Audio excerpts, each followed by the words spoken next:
Okay, I think we're good. Good Yes. job. Wonderful. Okay. Hey everyone, my name is Ellie. And I'm Tara. And welcome back to another 180 Shift podcast. Make sure to check out all of our social media pages at 180 Shift, as well as our website at 180shift.org.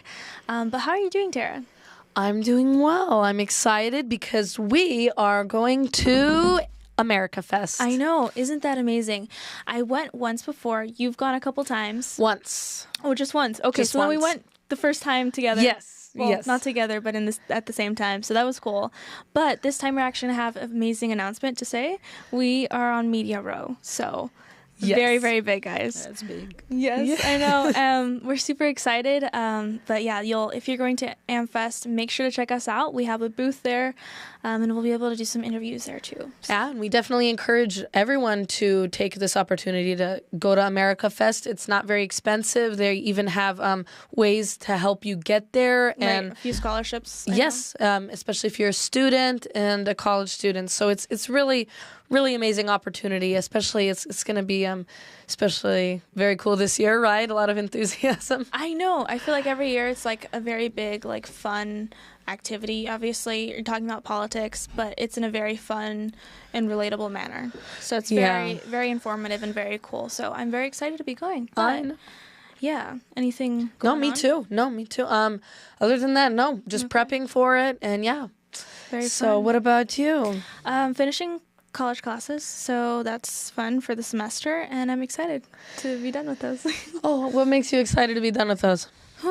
There's a lot of good, interesting things I could say, but you know what?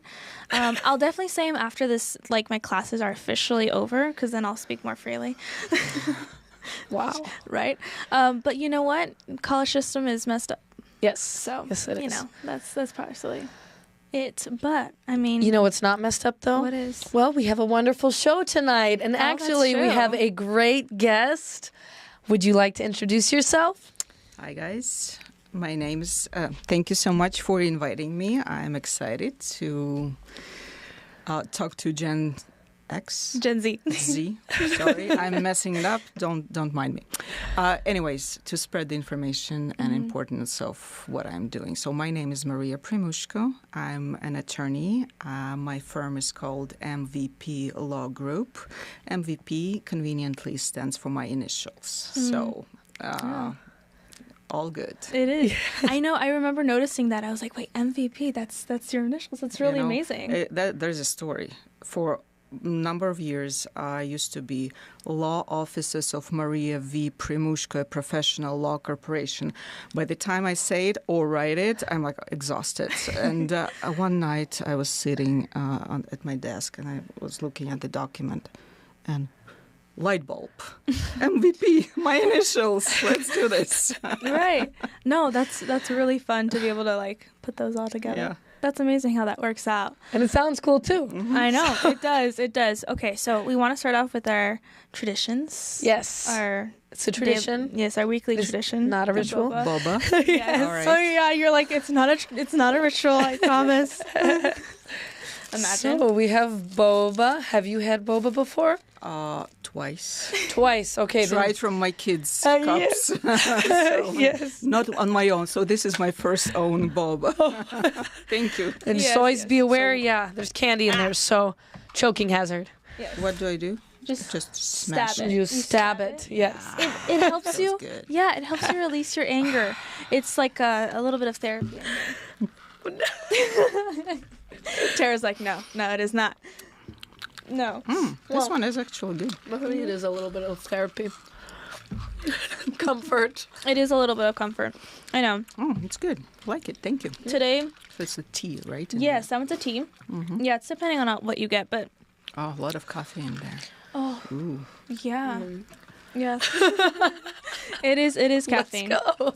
I got a honey lavender Rose. today. You got rose. You got rose, and I think you got rose too. Okay. So, yeah. It's good. It's really fun, really cool. But yeah, why don't we just start with should I do that one question? Okay. There's this funny question that I always ask. So, what did little Maria want to be when she grew up? Actually, I do have a answer to that because I decided to become an attorney back in 7th grade. Really? And that's kind of young, right? That is. I vividly remember the moment I was sitting at school, and we were talking about something. Kids were talking, who wants to be what? And I turned around to peers behind me, and I said, I want to be an attorney. Wow. And the rest is a history. What sparked that, though? It's my personality. So I always fought bullies, protected weak ones for law and order. At the same time, not, sneaking on other people, like being leveled, protecting others, making sure everything is done correctly. So I guess it's my own personality. Now I call myself Mama Bear because I want to protect people, and the practice areas I chose do that. Right. So, yeah, and remind us again which ones you do. Okay, so my main practice area is estate planning. We'll do a deep dive into that. Yeah. So that's basically protecting your stuff. And then I also do bankruptcies, helping people to get out of difficult financial situations. And I do have personal injury department. Again, when people are hurt, we help them recover. Amazing. Now, I guess we can talk about this. I guess we can touch on it again, but just so people know, you are an immigrant, obviously. Yes. You came from Russia. Yes. And I know that we've talked about this before, but did you have to take classes again from, coming back here? So I decided to become an attorney in 7th grade. Right. So I graduated law school and studied. I'm from St. Petersburg, Russia. And I graduated from St. Petersburg State University with the degree of jurisprudence. Yes. And I worked interned at the local district attorney's office in St. Petersburg.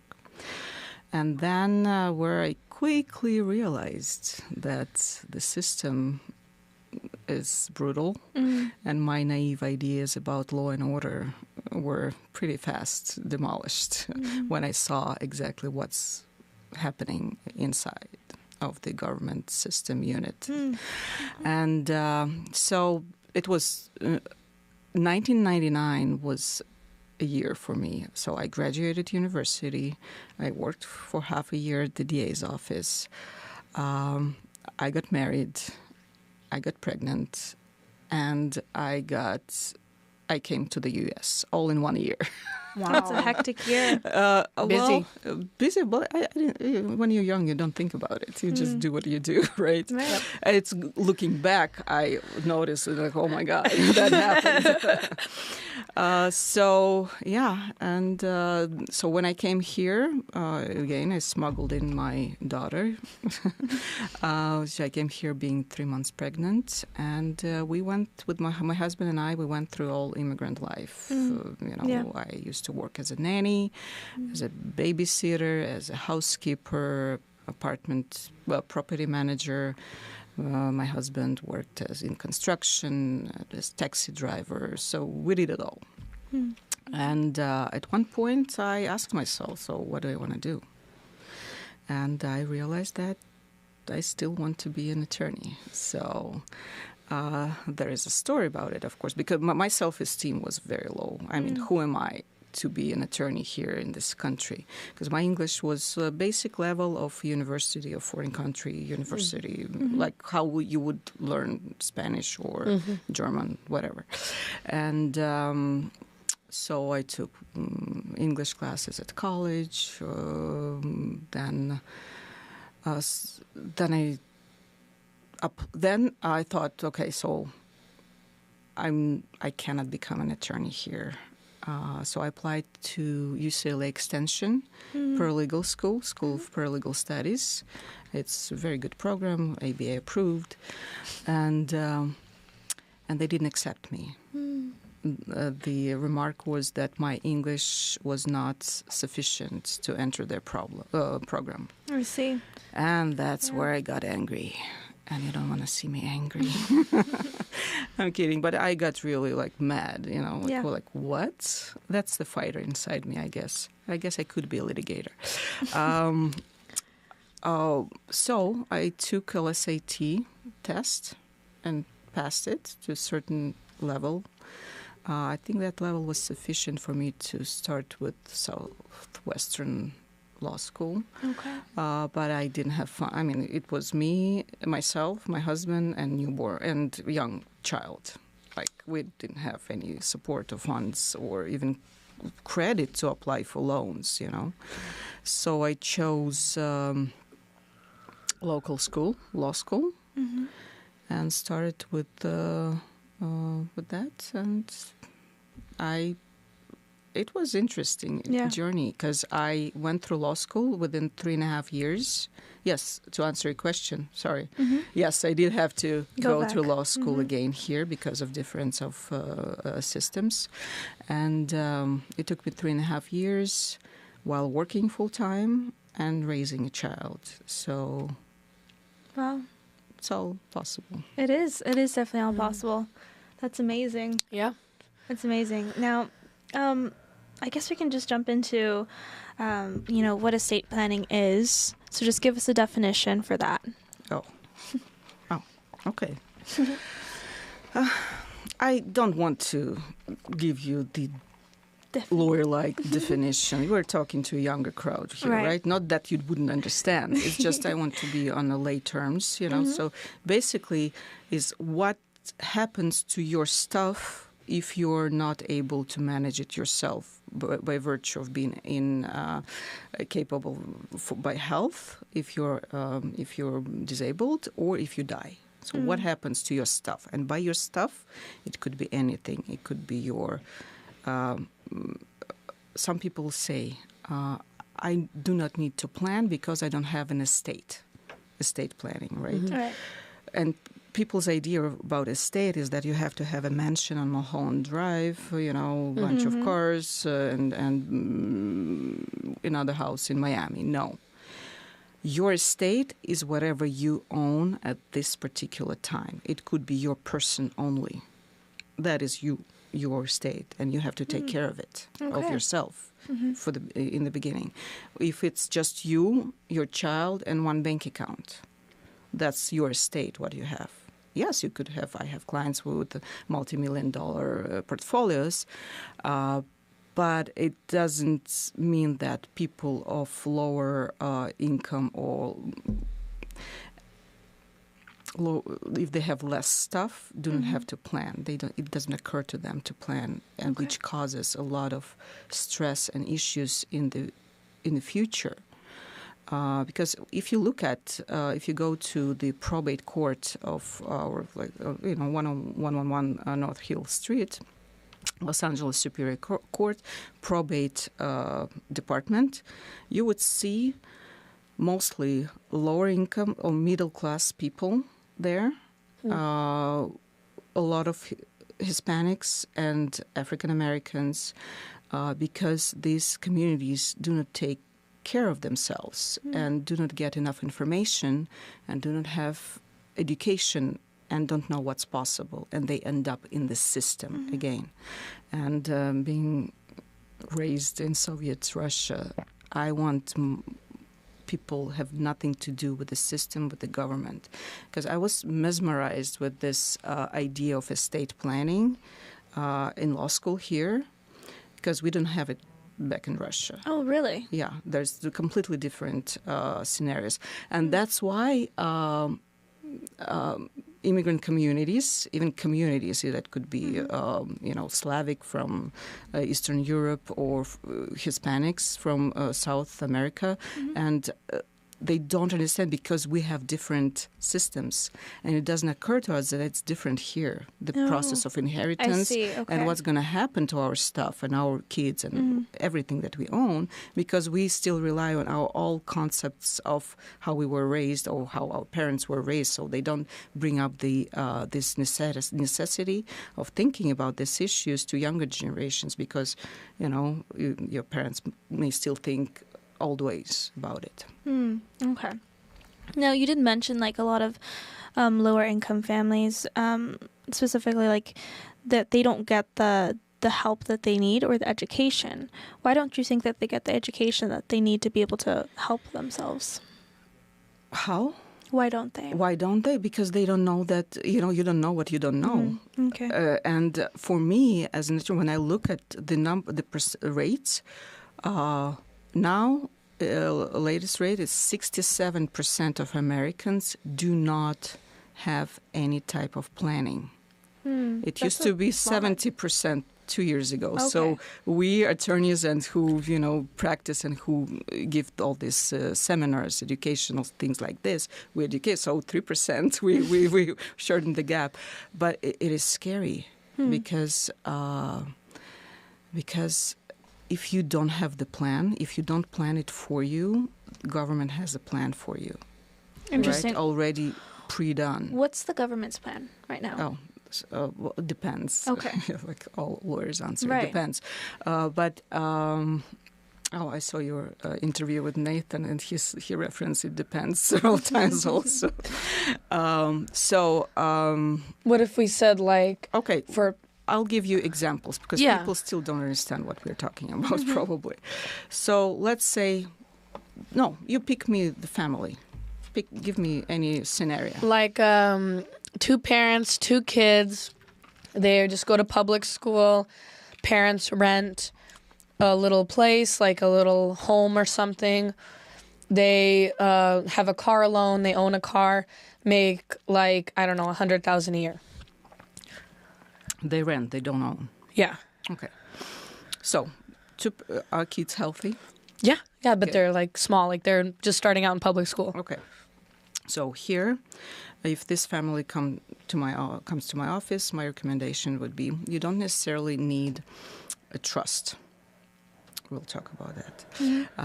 The type of planning this particular family needs is a will package, which includes a will where we write down, spell out who will take care of children. God forbid something happens to parents. Okay? And so there's going to be a will. There's going to be power of attorney for both, for financial and legal matters. There's going to be healthcare directive for medical decisions and HIPAA form for access of protected health information. Let me tell you why all of this is so important. Okay, Mama and Papa went for date night. They asked their neighbor, 18-year-old girl, babysit their kids. Standard situation, right? Car accident happens. Their life. Let's not kill them. Their life. So but they were taken to the hospital by ambulance. Babysitter knows, okay, 10 p.m., they promised to be back by 10 p.m. It's 10 p.m., they're not here. She calls, nobody answers. 10:30, she calls, nobody answers. Kids are asleep, all good. But she's an 18-year-old girl, and her mother calls her, hey, where are you? You have to be home by this time. What are her options? What does she do? She calls police. Police comes. She has to leave. Parents are nowhere to be found. And, of course, police will do their thing. They'll locate them eventually. But what happens to kids? They take them. They call Child Protective Services. Nice men and women in uniform come and take the kids from their beds. How stressful is that? That's shaking. Yeah. Like trauma that, okay, something happened to parents. Some people grab you from your bed, take belongings and take some nice, clean place where they're going to be fed, but scary. Not a good situation. Not a good situation. Simple thing. Think about it. About how I also like to talk about estate planning is that we answer all possible life's what ifs that we can come up with in particular scenario of family. Yeah. So, on a fridge, put a note. If I'm not here, call my neighbor, call my mom, call my sister, whoever. If I'm not here, give instructions just verbally. I'm not even talking about legal stuff right now. Don't call police, because as soon as they come, to take kids out of the system takes another it takes a long time. Yeah. Especially if there's long-term disability or parents are, ill for some time. Then and then there's temporary guardianship forms for kids. Where you say, hey, if I'm at the hospital or ill, temporarily, my neighbor, who, my kids are friends with her kids, has a right to take my child to doctors, to schools, to do. So it's not notarized form that is acceptable by different institutions. You have it at daycare, you have it at school, you have it at your doctor's office, and in your glove compartment. Yeah. Because something happens on the road. Thank God for those car seats. Our kids are safe, but you're at the hospital. Police comes. Okay, let's say you call your sister or come pick up the child. No, police cannot release the child because they don't know. Maybe your sister is an alcoholic, and they cannot just let them. Right, anybody. Mm-hmm. But if you have your written permission, then it can be done. So it's very simple, but you have to think about it, right? Yeah, absolutely. And it's not expensive at all. It's just forms. You complete, you sign, and you have peace of mind. Peace of mind is my motto, Yeah. So kind of when, there's some people who lay at bed at night and they're up thinking about the what ifs. Yeah. You could solve some of those. Exactly. All of my clients who come to me tell me, I've been thinking about it for years. It's been on my mind for several years to do that. And usually for the New Year's resolutions, I will do that, estate planning, to do some legal documents. And then we plan vacations, we can plan birthday parties, but this kind of goes to the end unless something happens to our neighbor, our friend, and our family member, and we have to do something. Right, yeah. I think that, yeah. Well, also, would you put, refer to the person who gets the child, if something were to happen to the parents? Like, what if the parents crashed and passed away, and now the kids can either go in the system, or, when I grew up, my brother and I were assigned godparents. Yep. And for me, it was my second cousin's mom. And I think that was for both of us so we could stay together if anything were to happen. Yes. Thank God nothing happened, but but that, what do we call in the will, is a godparent, right? No, caregiver. Caregiver, okay. Caregiver, yes. And guardian. Yeah. Guardian for a child. And you as a parent have peace of mind. Okay, I know that if I'm not here, not my crazy brother, who I love to death, but he doesn't know how to deal with kids, but this person who I trust, who I know has some same values as I do, who I know will do the best for my child and who my child knows. Also, for that scenario that we just discussed, the parents had some debt, like they had a car loan. But let's say they had other debt too, like a large student debt or student loan debt. Who takes on, their children wouldn't take on that debt if they passed away, right? No. Who takes on the debt of someone who's deceased? If there's an estate, so when person died, that's why I'm telling you, you have your own estate. So whatever stuff you have, it's yours, even if it's just you and your car. This is your estate. That's why if there is, after a person is deceased, there's an open estate and there's something to grab, then creators can go after you, I guess. But if there is no significant assets, it never happens. Right now, we have to probate, so you have to file, if somebody dies and their estate is more than $184,000, then you have to open a probate process in court. If there's no trust. Or if it's under 84,000, then you don't need an official full-blown probate. You can, for example, there's an account. Person died, and there's account, and beneficiary wasn't assigned on the account. Then you prepare a small estate affidavit form present it to the bank. You certify, yeah, I'm the next of kin. I'm the only one there to collect. Give me the money, basically, and they will release it. So there are forms to complete. So for that family, we have a will where we appoint guardians. Who consumes the debts that they have? It goes away. Don't worry. Banks and lenders, they're insured. And these debts are charged off and nothing happens to it. No. Oh, your debts just go away. Even if you're, like, let's say the spouse dies, does the other spouse take on debts? Yes, there are two legal theories. One is family law, one is a contract law. So by contract law, one who signed the agreement, so I'm taking the money and promise to pay it back, that's the only person responsible. And sometimes lenders, creditors, they use family law idea that spouse is responsible for deceased spouse debt because they've presumably used this money also for their own benefit, so split it. Sometimes they do go after spouses, but it's very rare. Does the family law require a co-signage? No, it would be in the contract. It's a different. Yeah, if you co-signed, yes. Then you're obviously responsible. Then you're responsible. Yes. Yeah. So, and they have a bank, this family we're talking about. So at the bank, it is probably going to be sufficient for them if there's no much money, just to appoint beneficiaries. Basically, you go to the bank and say, hey, it's transfer on death or pay on death forms.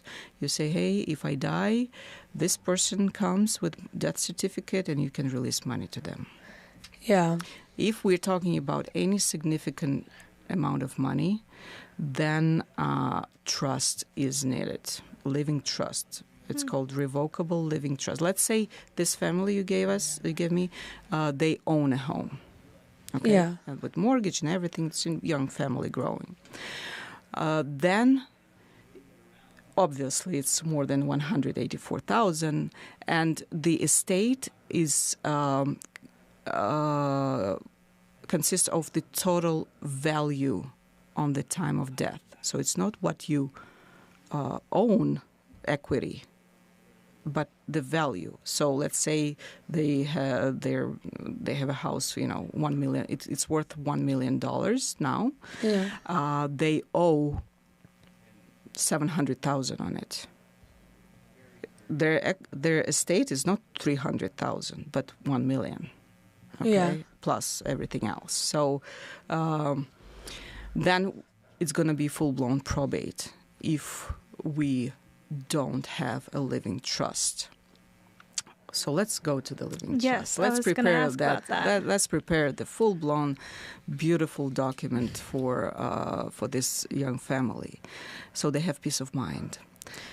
Start off with defining what a trust is. Trust is again, define definitions. Trust is a... It's almost like a promise, right? Document. Let me show you. It's like a contractual promise, I right? call it a treasure chest. Much easier. No. Treasure chest, inherited treasure chest. You create it. Yeah. So this is your treasure chest. You create. This is like binder portfolio. Oh, nice logo. Okay. Oh, yeah. I'm proud of it. So you create this treasure chest, where you put the terms, how it's going to be governed. So yes, it is an agreement, a contract. You say, myself and my spouse, we create this agreement where we are grantors, creators of this trust, and we appoint ourselves as trustees, managers of the trust. And this is how our life is going to be, how this trust is going to be managed while we're living. Life is as usual. We're still in charge. We're the bosses. We can sell. We can refinance. We can buy. We can divorce. Then it's in another situation. But the only thing that changes is that you have title. Every time you're going to sign on behalf of the trust, you're going to say, my name, trustee. Okay, so that's the first step, creation of this trust, where we could. So if while we're together, we manage it together. If I become incompetent, disabled, then my spouse continues operations.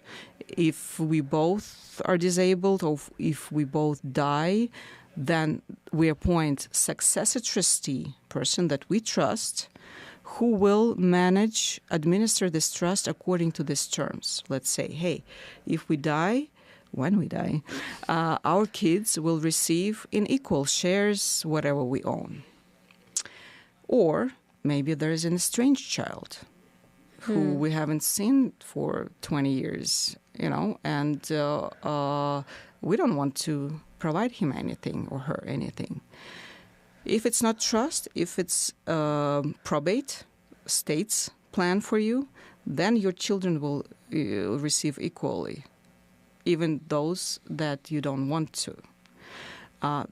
There are different situations in life, because sometimes people say, yes, I have 2 kids, I love them both, good relationship, but for this one I've provided everything already. It's our agreement. I paid fully for college. I gave him already an apartment, so only my youngest will receive everything. So there are different life situations and scenarios, and for each particular family we plan accordingly. So, but state has the total plan, It is what it is, which causes an unintended beneficiaries to receive versus intended beneficiaries who do not receive. Yeah. For example, let me tell you the story. I love stories. So there is a husband and wife, newer wife of 4 years, older daughter from previous relationship, and his mom, who lives overseas. The guy provided for his mother regularly. He loves his mom. It's an honorable thing. And he suddenly passes with no plan. He didn't have this beautiful book. And what happened, I ran the probate for them. His newer wife and older daughter received in equal shares everything that he owned. His mother is completely out of the equation. Mm-hmm. And I know for sure that had he thought about it, he would definitely provide for his mom. Absolutely. Right. A lump sum or a monthly support, I don't know. So this is the example of when the state's plan isn't what you wanted it to be. For younger generation, us, right? You guys. I'm sure you know people who are, it's more often, who live together but are not married, right? Yeah. And consider themselves husband and wife or partners, but not legally married. Have children, purchase houses, investments, and everything. In the eyes of law, they're roommates. No more. And with very rough consequences. So let's see what happens to this. Let's say this couple, this family, they're not married.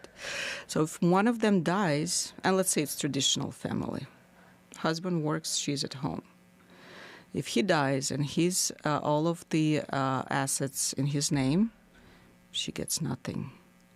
We go to probate, and only his kids will receive everything, but only when they reach the age of 18.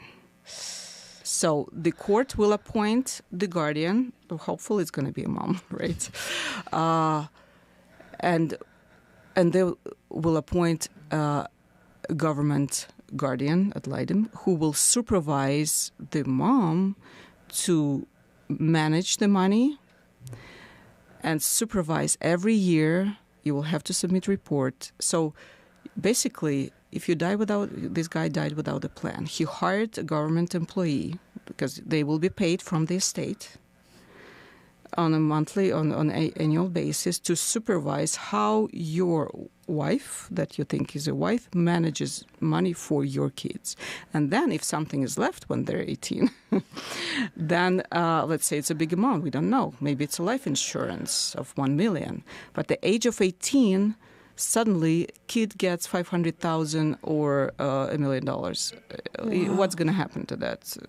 Quickly, business investments, Las Vegas, cars, Vegas. and everything else. Money is going to be Gone. evaporated. Yeah. Most of my clients, when you think about it, no.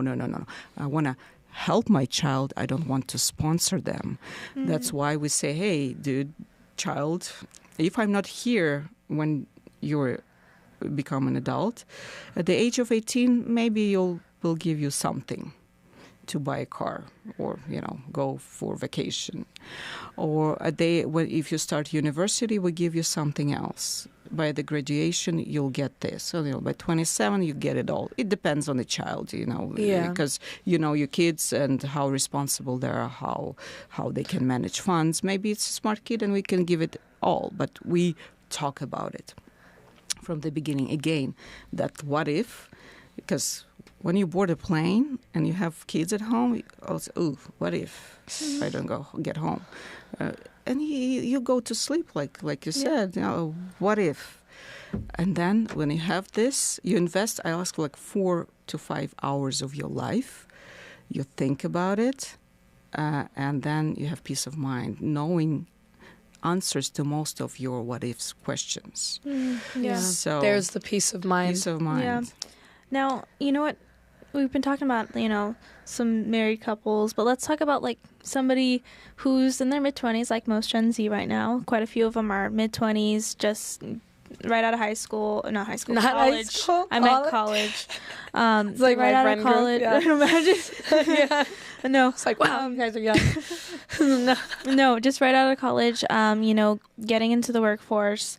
Why should they even worry? They're young, happy, living life. Why do they need to even think about this? Okay. I have this young adult package. Let's start with an adult of 18 years old. Adult, right?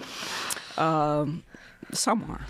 I'm sure you guys are. So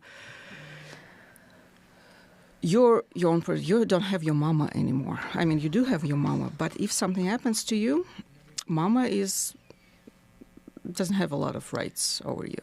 Mm-hmm. Yeah. Especially that concerns the medical situation. So if something happens. Let's say kids go to college, out of state. Mm-hmm. All good, but suddenly mama receives a call. Hey, your son, we went skiing, and your son is at the hospital. What do you do? This hospital. So mama calls the hospital, and they say, hey, who are you? I'm mama. So what? Okay, medical professionals have an options to talk to you about medical condition and prognosis and medical treatment or not. Ethically, they're not allowed to disclose protected health information, even to a parent, and vice versa. Kids cannot receive it for their children, especially if person is unconscious. So just imagine the feelings of that mother who doesn't know what's going on. She doesn't know what's happening, what's the prognosis, and what's the treatment. So frantically, hopefully she has an option of going and flying right away to that place, but maybe not. Maybe she's herself ill, or maybe funds are not available. Multiple variations. Simple. For young adult with no estate, as we say, just your person, take care of your person. So if you want somebody to be there by your side, protecting you and have a voice, protecting you and speaking for you, and they'll do the right thing for you. It could be a mother, it could be your partner, it could be your boyfriend, girlfriend, it could be your neighbor, whoever it is. But you want somebody by your side if you're not able to. Power of attorney for financial, legal matters, healthcare directive, he performs. Basic. You must have it. Yeah. And I would also recommend life insurance. Start financial planning. It is so important because while you're young, making simple, whatever you can, like $100 per month, setting aside to a specific program. By the age of 50, 60, it could be $1 million. Yeah. Right? So I highly recommend for you to have here a financial advisor because you should start young, and it does work. Yeah. I mean, you sort of also answered one of my questions that I was going to have, which is what a power of attorney is. And that's somebody who's able to be there for you, kind of like in the instance if you're sick, right? Power of attorney specifically is mostly for financial and legal matters. So I can talk to your bank, I can talk to, I don't know, the administration, I can talk to your school. So whatever you have. Yeah. Different institutions, I would say, mostly, and hospitals for financial stuff. And, yeah.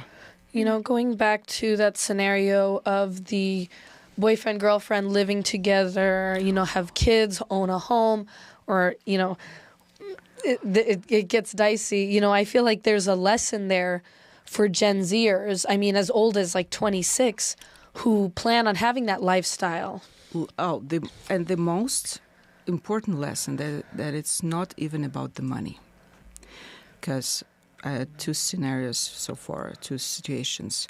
First, the couple was together for 8 years.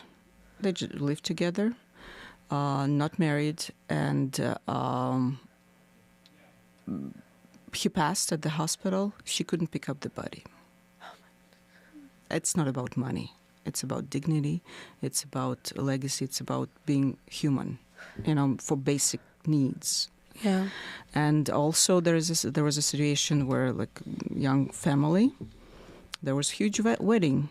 Everybody were sure they're husband and wife. They have a kid, but one of them didn't have time to go to put a signature on the marriage certificate. Forgot, mishandled, overlooked. So he passed abruptly. Yeah. 35 years old. And they were pretty well off, doing business and everything. So again, she couldn't do anything. She didn't have a say at the hospital. She had to call his mama, and there's not always good relationship. Things happen, and she's ousted. She's nobody, and whatever accounts her name was on, she could manage and handle, but the rest, the business and major stuff, now is going to be divided in probate court between his mother and the child. Yeah, that's why it's so important to consider this kind of stuff. No, if there's a choice. I mean, there's a decision. Yes, we live together, but we're not getting married. It's totally understandable. It's your own choice. It's up to you. But think about it. Be considerate. Protect your loved ones. Protect yourself. Mm-hmm. Yeah, and especially if children are involved. Absolutely. Right. I want to know what are some other I guess best case, worst case scenarios that you've encountered yourself. Yourself as an attorney? Yeah. Oh, yeah. Well, one of the worst one is this one where you couldn't pick up the body. It's like I still have shivers when I talk about it. Okay. The next, and as almost always, it's not about the money. It's about being able to, I'm Mama Bear, being able to take care of your loved ones. Another situation, which we briefly spoke about it, Gen Z, we think we're young, we don't need it, but you have to consider also your parents, because you're going to be involved in it one way or another. Another bad situation when mother developed dementia pretty early, and she was placed to the facility right from the hospital. And hospitals have their own deals with facilities. And kids, two girls, they wanted to transfer their mom to another facility, the better one, because where their mother would receive better care. Right. And they weren't allowed to. Because facility first gets money for their services. Then, again, they may be protecting her because they don't know. Maybe these girls beat mother up every night. They don't know. Yeah. And there was no planning. There were no documents. So then what happens is that you have to go through process of living probate. You go to probate court and petition to become a conservator of this person, and which is very expensive. Starts 5,000 plus. 10,000, and long and humiliating process, because I've seen, like, especially, I'm a little sexist here, when, the man who was always the provider for his family all his life, and, life happened, and he has to be wheeled into court, and court determines what powers we're going to strip from him. It's sad because I saw the tear going on. It's sad because he still maybe understands, but he has no say. It's very sad and totally unnecessary. And moreover, if you're in this situation, I mean, not the best child can become the conservator, the one who cannot handle money, and then everything spends down and you have no power over it. Yeah. Of course, there's going to be supervision, but money's already spent, Right. Yeah. So very important. Yeah, very much. So these stories, as you notice, they're just human being stories. And when I give my presentations, usually my seminars are like an hour and a half. And through the seminar, while we go through different sub ideas, I give a story. At the end, I tell people, my objective is that you do not become my story, because everything, and by the stories, I mean, every time when a celebrity dies, if you hear news from TMZ or People's Magazine, everybody talking how many mistresses they had, or out of wedlock kids, or how much money there, it means there was no trust, which I cannot comprehend with the army of attorneys. But if you don't hear anything, it means that there is trust. Everything's taken care of privately, with family, with dignity. You know what? I've also heard, too, from other people that, in case somebody wants to go after you, if you have your stuff underneath a trust, is that stuff protected? Okay. If there is an estate, so there are more, but main types of trusts: revocable living trusts and irrevocable. So basic revocable trust, which we usually create for like standard families, does not protect from creditors, because you remember, you are grantor, creator of the trust, and you're trustee, manager. So you have the power to cancel this trust and sell the property and do whatever you want with it. That's why there's no creditors protection. However, it depends on the aggressiveness and knowledge of the creditor, because I've seen situations when people see, there's trust, we're not going to even touch it, but it's rare, I guess, but it does happen. And then there is an irrevocable trust, which gives you another protection from creditors, even from IRS, even from bankruptcy, because you you take your asset and you put it aside into that irrevocable trust, and that means you don't own it anymore. And you cannot be a trustee of that trust. And you cannot appoint your child as a trustee. It has to be either independent trustee or someone remote enough that you don't have a power over decisions in the eyes of law. So it's not a manipulative thing just to avoid the payments. So it is used in certain situations when there's greater wealth,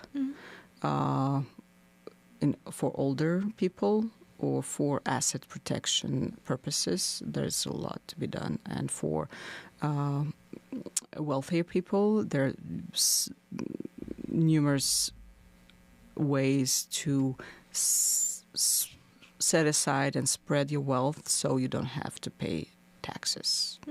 There's beautiful ideas. And And again, people should think about it. Even middle class people, those pay the most taxes, I think, because of lack of knowledge of what's possible.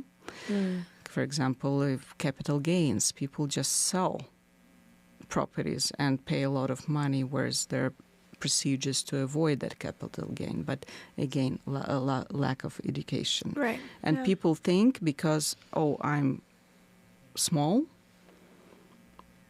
I'm just going to pay, nothing applies to the, so we need to encourage younger generation to be smart about it. Never do abrupt moves because your neighbor told you so that it's possible.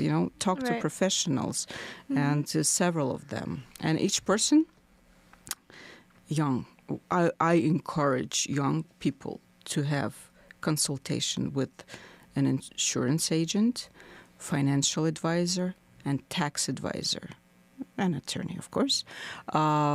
So just go and talk to them. Just call the number. If you want to call me, I'll set you up with people I trust. So you have an understanding of what are the options, what are the possibilities for you in life. You don't have to act on it right away, but at least you're going to be informed. That's why I do my seminars and presentations, because I want to. Because some people choose not to plan. Okay, I want to look from the sky and see how my kids fight, and I have problems with probate court. That's a plan also, but it has to be informed decision. If you know what are the possibilities and options, and you choose to act or not act certain way, then there are consequences. So for you guys, if you go and see what's possible, okay, if I set aside $100 per month, I can have this number in 10 years, and it can pay for whatever I want. Or I set up an insurance plan for my child, which I was scared because when they offered me life insurance for my kid, I'm like, no way, because I have this. Yeah. But when you talk to professionals, they explain you why and how it takes you to what position in life in the future. You thinking, okay, of course, and it's actually better for the children. So I relate to that. We don't want to look at it because we don't want to think about the sad things, but it doesn't make the sad things go away. And it's not about sad thing. It's not. They don't have to die to get it. That's true. That's true. You know what? Another question that came to mind was you did mention that some people will come to you and they're like, "Oh, I've been thinking about this for years now." Why do people just leave it for a while? I think I have an answer, because it's a natural human psychology that we don't want to think about dying, about death. Yeah. We don't. Yet we think about it all the time, going, what if? Whereas I offer, think actually intentionally about dying and possibilities and be in charge of it. Now, I'm giving people power to be in charge of your own life and life of your loved ones, and being responsible for your family, for the future.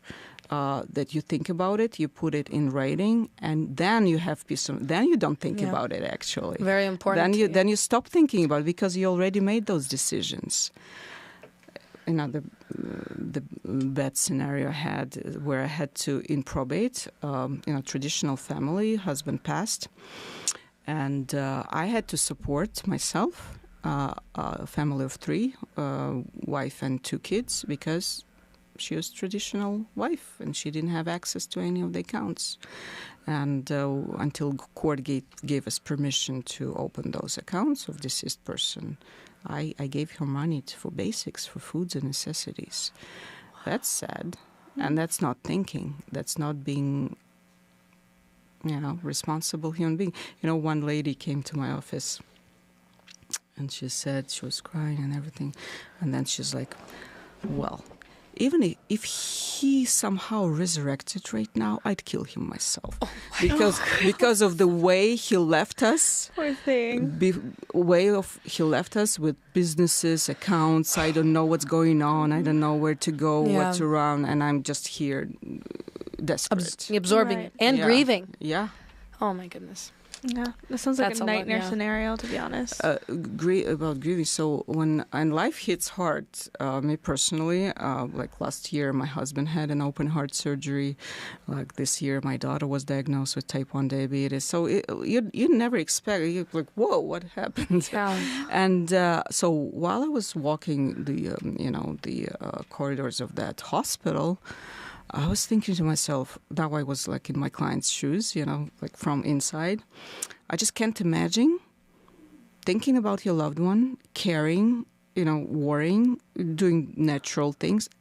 And on top of that, thinking about everything else. Oh, what if, I don't have access to that. I don't know who his partners are in the business. I don't know what's going to happen. Wow, that is a lot. All these business and finance, logistics. That's exactly overwhelming, yeah. Well, what better resource than to get in touch with, MVP and I mean, seriously, you can provide resources, because I think a lot of people are confused. Like, I don't even know what number to call. Well, there you go. MVP can call her, and you can, and but yeah, Ellie, did you have? I have some more questions, but I was kind of wanted to, I guess I don't know if I wanted to step a little bit away from the whole entire law thing, but just talk a little bit about how the fact that you came over to the U.S. And you're a very successful businesswoman, and I just wanted to sort of pick your brain a little bit and how you were able to do that. Well, you gotta do what you gotta do, and it's all here. It's all in your head. If you decide to do something, and you just go to that goal, and not giving yourself excuses, lame excuses. I can't. Next day, somehow. It's state of mind. I mean, I passed the bar from the first try. In California, it is hard, but I didn't have an option, because I set my mind. Okay, my husband is a taxi driver at the time. I have 2 kids at the time, and one 6 months old. I just have to do it. I ought to do it. There's no way I can't. And you go through that. And I think that is it, because I give speeches. Also, I'm associated with like battered women, Safe Passage. I don't know if you heard. And I mean, if I could do it, not barely, like very low English proficiency, with a young kid with basic work. And at the time, even if I was an attorney back in Russia, when I came here, I knew that my worth here was like certain $7 per hour at the time, when back in that time. And I didn't expect more, because I knew that's my worth. I mean, there could, something could happen, but I was realistic. So I'm here. And you decide, okay, where I want to be. If here is sufficient for me and I'm happy, good. Whatever makes you happy. Not everybody has to be an attorney. People differ. Right. But if I set my plank higher, I want it to be there, because I love animals, and I wanted more kids, and all that cost money, and I want to be more. And that's where I want to be, and I made everything to be there. And just don't underestimate yourself, what I can say. Be true to yourself. Right. Yeah. You know what, something... Not feeling sorry for anything. I wish I would have shoulda. That's the worst. Yeah. That's the worst. Yeah. Something you did mention in the beginning was that you originally had a little bit of low self-esteem. How did you battle that? Well, low self-esteem gradually grew to imposter syndrome. Right. Yeah. Still, because I still couldn't is that me in court in front of a judge? No, there's no way. What helped me? I don't know if I can advertise other things here, but I went through Landmark. I don't know if you've heard of it. Landmark Forum. I think I've heard of it. Is that life coaching? Kind of Yeah. three day thing. Yes. Yes. It turned my life around. So I stopped worrying about, I wouldn't be able to do this even 7 years ago. So I was still running low. Not like what I could do at the time. I would highly recommend. It's not for everybody, again, but you can try. But that's really inspirational, Yes. you know, to know that there is a place, there's hope, because we definitely, I mean, that's relatable. Those feelings. I mean, so when I had a mentor, and I told her that, hey, I'm scared of public speaking, and it all goes from childhood trauma. It does exist. Yeah. And she told me, okay, learn more phone. I'm like, sign me up. One of my things is that I shoot from the hip. I'm like, if I see something, I grab it. Sometimes it hurts. It punishes me, but usually that's what I do. I switch continents. So landmark form helped me a lot. well, that's incredible. A lot. Thank you for sharing that. That's really good. Now, my last question is, you could pick anything.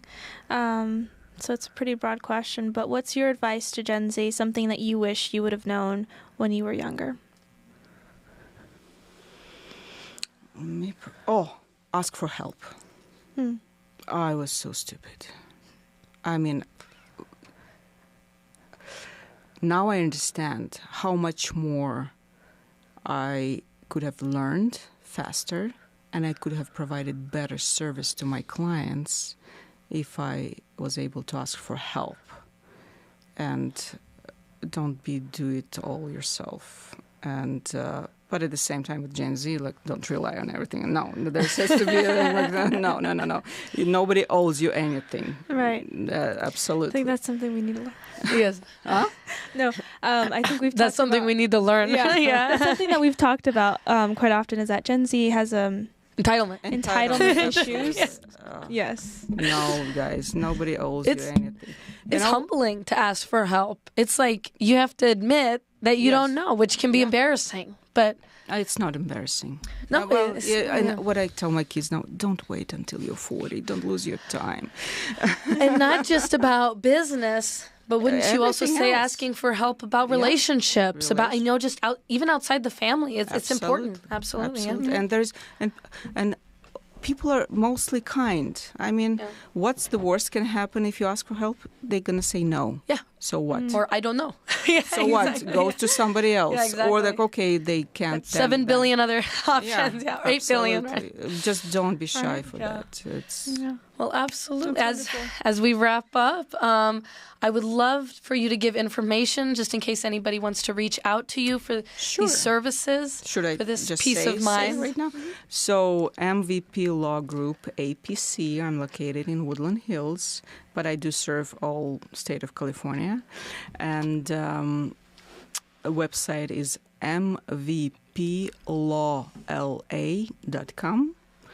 And telephone number 818-788-7881. I'll be happy to talk to you. The consultation is free. I want you to know. I want you to give you options and ideas of what can be done in your particular situation. And providing that peace of mind. Exactly. Love that. And of course, your social media. Do you remember it? No. Okay. Perhaps it's attached to the website. That's pretty common. Yes, it is. That's pretty. MVPLawLA.com. Yes. I'm sure I'm Instagram Yeah. MVP Law LA. Yes. Yes. Yeah. MVPlaw.la. Thank you so much for joining us today. Thank you, ladies. Yeah, learned a ton. Thank you. Thank you so much. Sure. And yeah, it was an amazing conversation. I hope everyone else enjoyed it as well. Tara, you enjoyed it? Yes, absolutely. Very helpful. And it also brought confidence. Like we don't have to live in fear. We don't have to live with the what ifs. We can take action. We can find resources. So yes, very helpful. Thank you. I'm happy. Yeah, and I think it's a really good switch up sometimes. Like we talk a lot about politics, but I think we've been expanding lately. Haven't we? And this is a part amazing. of, with culture, this is absolutely an important part of society. I mean, what happens if the unexpected happens? This is So anyway. Yeah, wonderful. But, well, thank you so much, everyone, for joining us. Check us out next week as well. I think so, right? Yeah. And then join us at America Fest. I know. You didn't say the date. Oh. It's December 18th through the 22nd. Thank you. Or you can also go to turningpoint.com or turningpointusa.com. Just Google Turning Point. They have the flyers all over their webs. Yeah, MFest. But Turning Point too. They have all the flyers and all the information and scholarships. And make sure to visit our media booth that we have there. I'm looking forward to it. I know, this would be really big. I know we've been talking about having a media booth for like 2 years now. Yes, We're finally doing it. So God, thank you guys. See y'all later. Bye. That was great. Thank you. That was Sure. wonderful. I'll be with you.